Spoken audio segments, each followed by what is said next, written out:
Welcome back to Roadside Rescue. My name's Ernest, and I'm here with a new car from a used dealership. It's a 2017 Volvo XC90 that just got bought from a used dealership like a week ago, and they hid some damage. Boy, the guy that bought this and I used to work at the same Nissan factory back in Tennessee, and this guy worked at 4 different car factories. He ended up telling me, man, I didn't notice this when I bought it, but look right here, I got fired in the factory for that paint job. And he realized that the paint was mismatched or something. I couldn't even tell.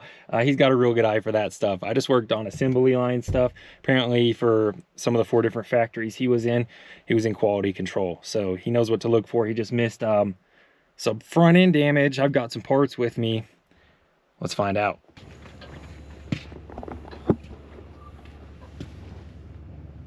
Can you see it? Me neither. Apparently it's like right here. It's a little dirty now, but somewhere along here the paint's mismatched. That's just lighting right there. Well, that was his giveaway. I'll show you my giveaway. I took it on a test drive after they bought it. Not before. Okay. Very clean, very nice. Okay, the keys right here. There we go. I'm sure it'll be quieter with the door closed. I'm not putting my seatbelt on, just wait. You can hear the control arm. You can also hear the suspension whenever you go over a bump.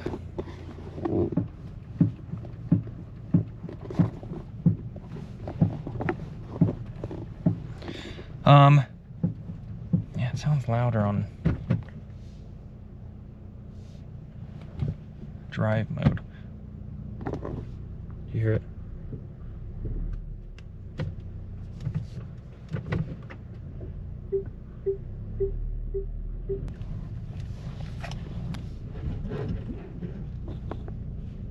Tell me you didn't hear that. Did you hear that?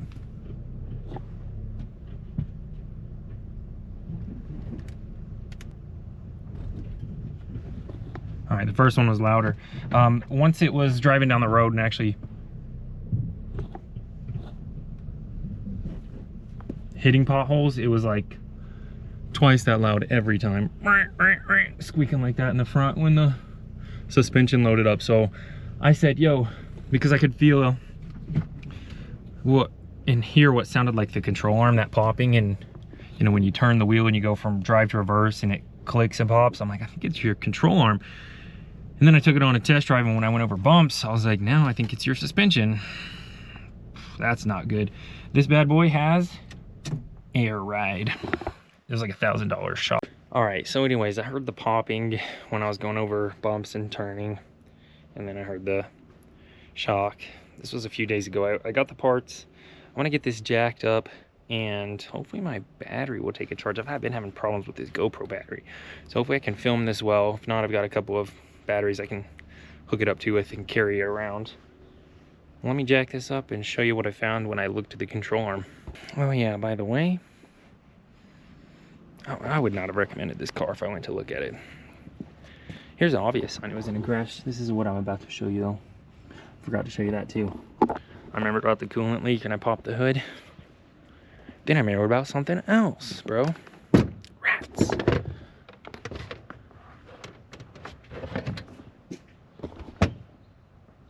And you're telling me after that they use this to tow motorcycle, so it shouldn't have been too heavy. Then the air ride stopped working. And you're telling me, bro, I'm telling you, I'm gonna replace that shock absorber because it's bad. Hopefully that's the issue. I could hear the air pump running nonstop when I started it the first time. Bro, who knows if it's because those rats chewed through something. There's no way that's all they chewed through. There's no way. There's no way they didn't chew through more that's not out of sight. So, oh man. I grew up with a bunch of squirrels, and we used to exterminate them just so they wouldn't chew on our wires in the vehicles. Trust me, I know how much of a headache it is. One time I was trying to help my dad figure out something wrong with a truck and my brother that was sitting there for like 2 years. And finally they found one chewed wire underneath the intake manifold. It could be anywhere, dude. It's like the last thing you want to see on a car you're about to buy. So I guess the thing we could learn from this right off the bat is if you're gonna buy a new car, get a pre-purchase inspection. This is not a car I would have recommended, and they bought it anyways, dude. This is a nightmare. Yeah, we might need even more than I'm thinking. I'm jacking this up. I'm starting to jack it up. See, the GoPro battery won't stay charged. That's why I keep filming standing right there to start this. I'm jacking it up. Sounds like, yeah, the shock absorber's got an issue. But it also sounds like the upper control arm bushings are worn out too, look.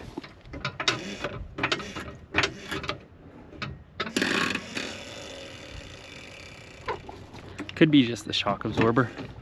It's hard to tell. I'm gonna get a light and look at those bushings on the upper. Interestingly, I could find the upper control arms easily. The lower one, I had to order. I don't know if I do need to. At least I know that part's not as hard to find, but here's the other thing. Bro, a used sale, there's no return on that. It's as is always. There could be certain states that limit that, but not Utah.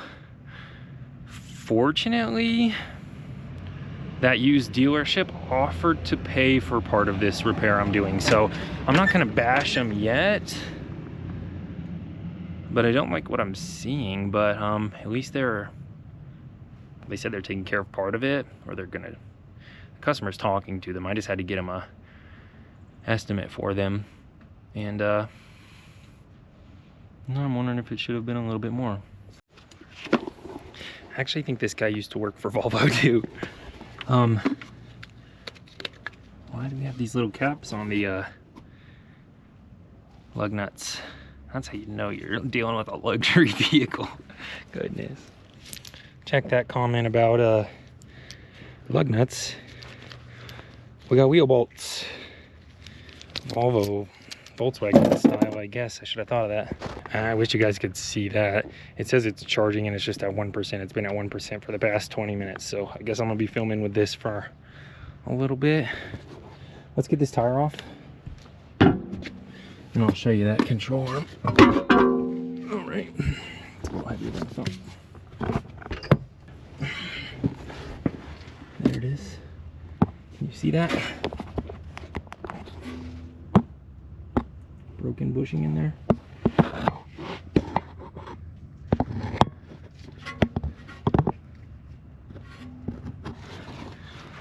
I didn't really look at the upper one yet.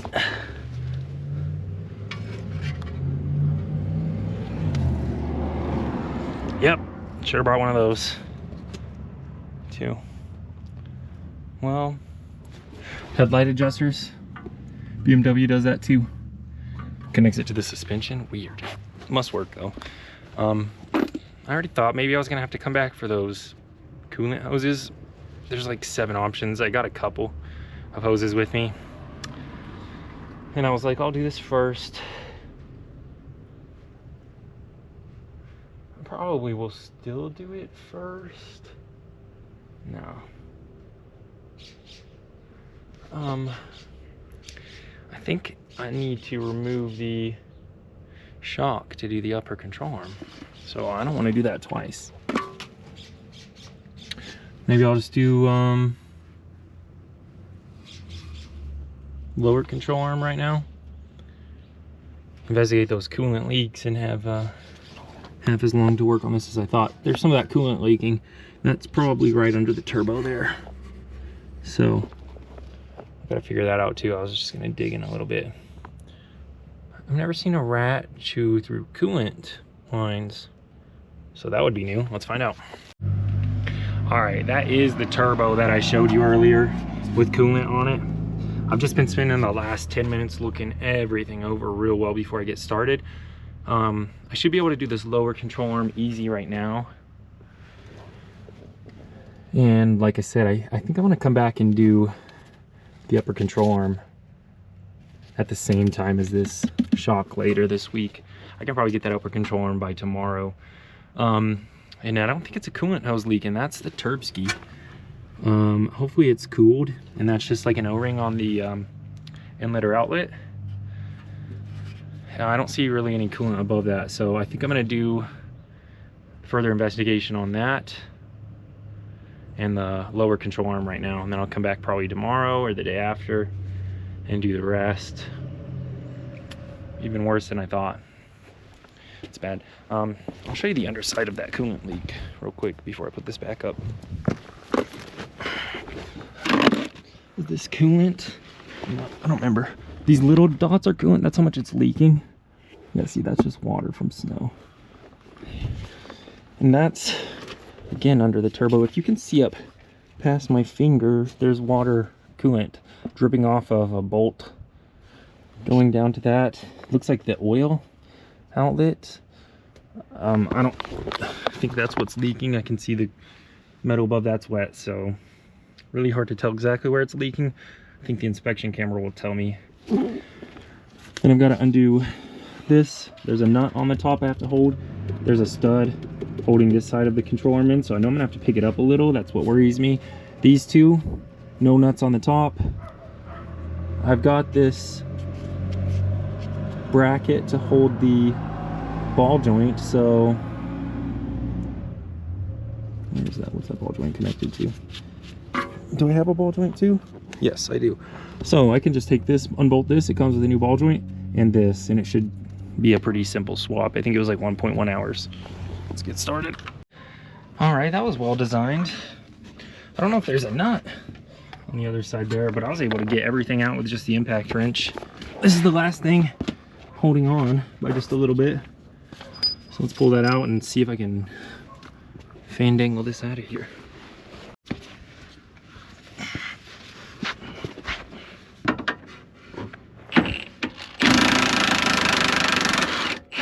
I was kind of expecting it to drop a little bit or something.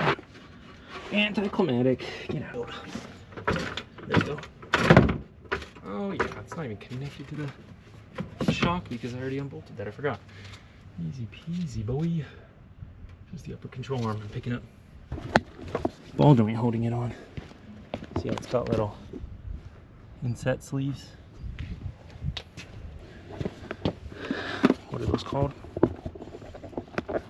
Alignment pins. That's part of the bolt hole. I bet a little bit of prying will do it.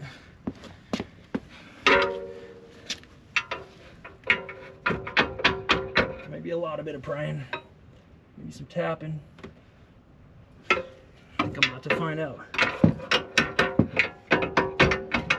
It's actually kind of locked in there. I think I have to remove this stud because I don't know if you can tell in the back, it's slid into a slot. It can only slide out, it can't pick up.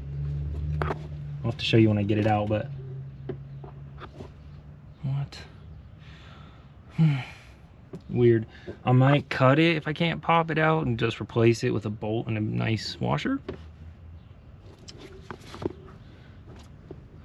Your only concern with that is all the bolts, except for that one, are kind of flushed up inside, so this one would stick out a little, but you could always remove it the same way. I was actually able to knock it out with a 3-pound hammer kind of easy, but I did mess up one of the threads, so I'm gonna clean that up when I put it back in. But I mean, without rust, started moving on the first few taps. Hitting it with the 3-pound hammer was a challenge because it's tucked up behind this lip a little bit, so I couldn't just swing at it. Had a few inches of dink dink dink tapping on it, and about after 50 of those, finally popped out. I wonder if I should have put the nut back on there, but I was afraid it would limit my space. Would have saved the threads though.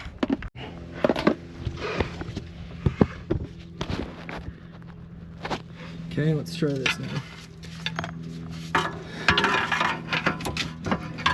Okay. Fly out.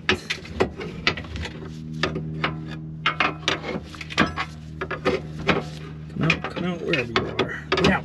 I think I need a shorter primer. There we go. I can get this up behind it. Too long. Of course. Let go. that's tight. That ain't letting go.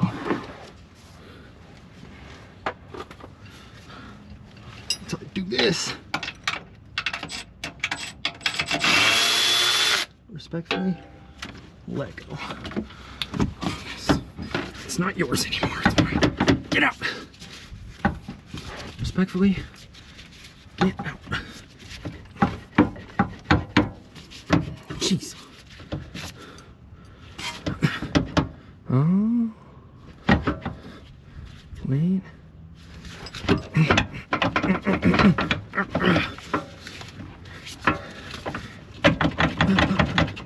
Close. So close. Maybe I just need a little bit of that.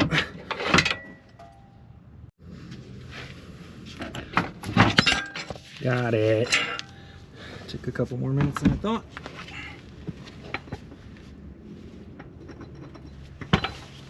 Bad ball joint too.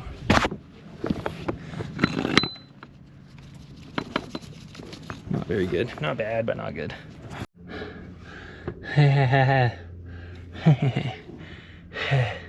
Finally got it. 20 minutes later.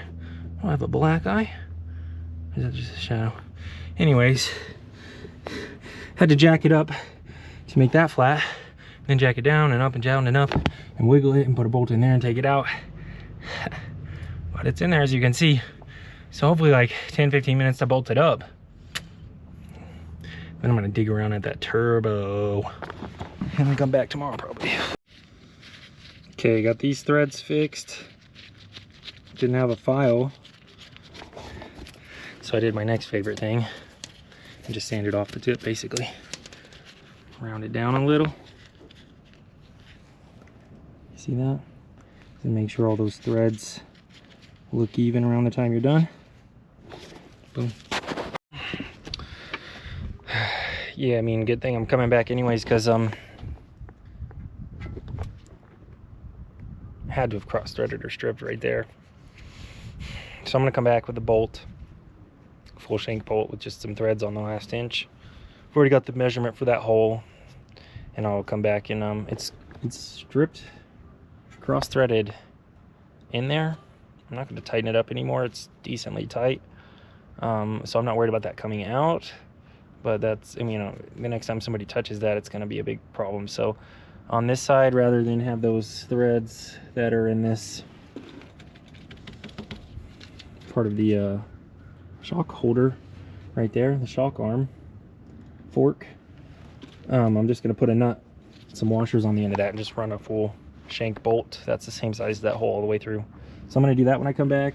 I just got these tightened up. I'm going to tighten up the control arms, bolts, and start looking at that leak. So, third of the way done with this car that we know of so far. I can only assume there's going to be electrical problems down the road.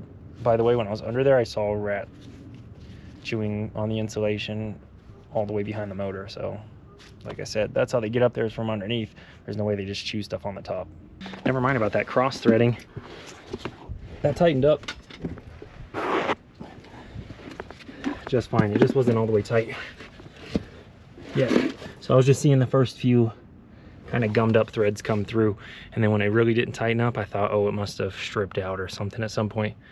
But then I went and put a wrench on it by hand just to double check everything, and it tightened up with no issues really. So that was going to be my solution if I had an issue there, but it looks like we're issue free. The turbo is cooled. There, that hose right there. One of those is oil, and one of those is coolant. Maybe both are coolant. See, that goes to coolant hose, not to oil. And that's where that leak is, right there. You see it? Shiny. Build up. So, looks like the seal on that coolant hose, just a short little section of hard pipe. I'm sure it has an O-ring on it. Should just be that, but getting to it might be really hard. So I'm might come back for a third trip for that one. We'll find out.